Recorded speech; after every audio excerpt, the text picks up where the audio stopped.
طيب يا اخوانا، الليله رسالتنا موجهه بخصوص الدباجه دي. الدباجه دي في عربيه مسكناها من العدو في منطقه خرطوم بالليل، وفيها دباجه مكتوب عليها مؤسسه حسين اليامي للتخليص الجمركي. انا اديكم بيانات المؤسسه دي.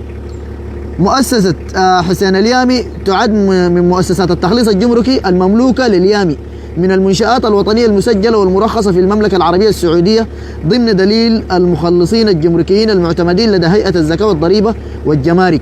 الكلام ده للناس المتابعين بيعرفوا الكلام ده معناه شنو. طيب، الخدمات اللي بتقدمها هي تخليص جمركي، يعني مؤسسة وطنية موجودة في المملكة العربية السعودية يا اخوانا. الكلام ده مفاده رسالة واضحة جدا.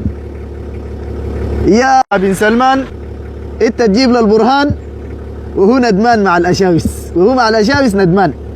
يعني انت تجيب ونحن نقلع. ودي مؤسستك اللي بتمول للناس اللي بتتكلم عن تمويل الحرب، والناس اللي بتتكلم عن الحرب في السودان، والناس اللي بتتكلم عن تمويل حرق الشعب السوداني. الدباجة امامكم والدليل واضح. احنا رسالتنا من هنا بنقول قدر ما تجيبوا احنا بنقلع ان شاء الله، والدليل قدامكم يا اخواننا، بيان بالعمل. لان احنا ما عندنا كلام بيجيبوه من وراء الكواليس، بنديك لها صوره وصوت. عربيه اصفار يا اخواننا، الابطال ديل تحيه لهم. العربيه دي ماشيه كم كيلو؟ ماشيه 4587 كيلو. يعني تجيبها من وين؟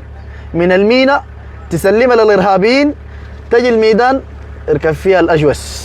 تحيه للابطال الاشاوس. جيبهم بس. ايوه جيبوا ونحن بنركب. والله جرت كم ألف؟ العربية دي جاري 4500 بس. يعني شنو؟ من المصنع إلى المصنع مباشر. والله اثنين بس. تحية لك.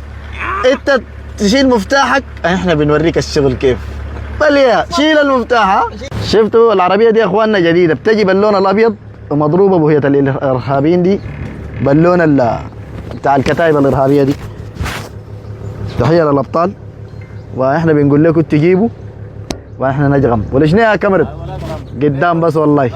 تشيل وكاميرا تركب قدام والله. تحيه للاشاوس، تحيه للابطال، تحيه للكاميرا عبد العزيز الحلو وكل غواته، تحيه للجنرال الحسن، للجنرال طرومه وكل قاده الفصائل والكتائب والمجموعات. قدام بس.